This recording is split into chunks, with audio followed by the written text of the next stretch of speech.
পিকনিকের মেনুতে ফ্রাইড রাইসের সাথে ছিল চিকেন কষা।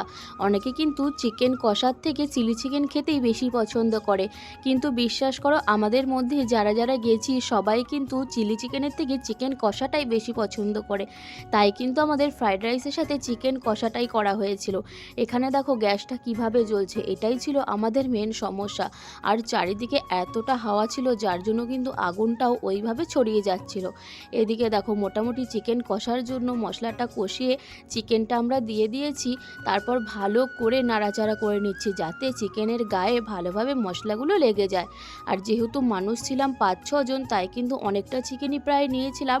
আর ওইটুকু কড়াইতে নাড়াচাড়া করতেও প্রবলেম হচ্ছিল। তার মধ্যেই এই বান্ধবী নিয়ে এসেছিল এই রকম পেয়ারা মাখা।